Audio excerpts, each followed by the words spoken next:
గుంటూరు కారం ట్రైలర్ చూసావా? సాంగ్స్ ఎట్లున్నాయి? చాలా బాగున్నాయి అన్న. వేరే లెవెల్లో ఉన్నాయి. నాకు అన్ని సాంగుల కంటే గుంటూరు కారంలో కుర్చీ మడత పెడితే సాంగ్ మాత్రం వేరే లెవెల్కి వెళ్ళిపోయాను నేనైతే. చాలామంది బూతు అన్నారు. ఆ బూతుకి సమాధానం కూడా నేను చెప్పేసా ట్రోల్ చేసి.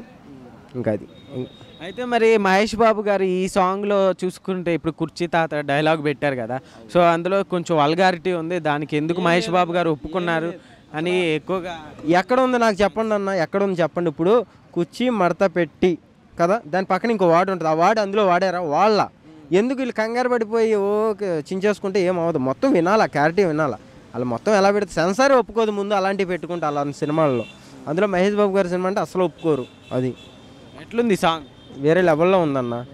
లెవెల్లో ఉంది కాబట్టి హీరోయిన్లు, సెలబ్రిటీలు, సీరియల్ యాక్టర్లు కూడా ఆ పాటకి డ్యాన్సులు కూడా వేస్తున్నారు. మన ఇన్స్టాలో కానీ, ఫేస్బుక్, యూట్యూబ్లో వేరే లెవెల్లో వెళ్ళిపోయింది. ఫోన్లోనే ఆ రకంగా అలా అలా ఆట కట్టుకుందంటే థియేటర్లో ఇంకా వేరే చెప్పక్కర్లే, ఇంకా సౌండ్ బాక్సులు కూడా పగిలిపోతాయి.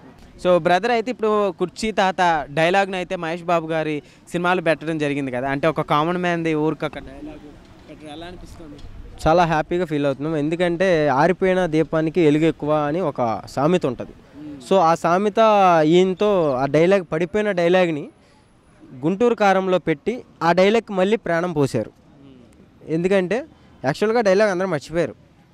మళ్ళీ దీంట్లో పెడతాం వల్ల ఏంటంటే ప్రతి ఒక్కళ్ళు కూడా ఇండస్ట్రీ నుంచి చిన్నపిల్లల దగ్గర నుంచి ప్రతి ఒక్కళ్ళు ఆ పాటకి డ్యాన్స్ వేయటం, డైలాగులు చెప్పడం చేస్తున్నారు. సో మళ్ళీ మా కుర్చీ తాతకి లైఫ్ ఇచ్చారు మహేష్ బాబు గారు, తమన్ గారు. అది ఓకే. అయితే ఇప్పుడు మూవీలో ఇద్దరు హీరోయిన్స్ ఉన్నారు కదా, నా ఫేవరెట్ ఇంకేముంది, అసలు డ్యాన్స్ ఎరగదీసేసింది కదా కాళ్ళు ఇలా శ్రీలీల. అవును, యాక్చువల్గా తను కూడా నేను కలవాలి, మీట్ అవుదాం అనుకున్నా, కాకపోతే అలా అంతే. ఫ్యాన్స్కి ఒకటే చెప్తా, గుంటూరు కారం అసలు సెగ మామూలుగా ఉండదు. థియేటర్లో ప్రతి ఒక్కరు కూడా ఫుల్ ఎంజాయ్ చేస్తారు. వేరే లెవెల్లో ఉంటుంది సినిమా. ఎక్స్పెక్ట్ చేయలేం, కౌంటింగ్ ఇంత వస్తుంది అని కూడా మనం ఎక్స్పెక్ట్ చేయలేం. వేరే లెవెల్కి వెళ్ళిపోద్ది, మొత్తం రికార్డులు బ్రేక్ అయిపోద్ది. మొత్తం అందరిని కుర్చీ మడత పెట్టి అన్న డైలాగు దీంట్లో పెడతాం వల్ల రికార్డులన్నీ కూడా మడత పెట్టి పక్కన తెప్పాడన్నమాట మహేష్ బాబు ఈ సినిమాతో. సో దిల్ రాజు గారు అయితే ఇప్పుడు రీసెంట్గా కొన్ని వెబ్సైట్ల మీద బాగా ఫైర్ అవుతున్నారు, కావాలని నా మీద ప్రతి పండగకి ఇలా చేస్తున్నారని. సో ఎంతవరకు నిజమంటారు? అలా ఏమన్నదన్న, ఎవరి కాన్సెప్ట్లో అలా ఉంటే ఏమన్నా మాట్లాడదానికి కుదరట్లేదు కాబట్టి అలా మాట్లాడుతున్నారు అంతే, అంతే, ఏముండదు.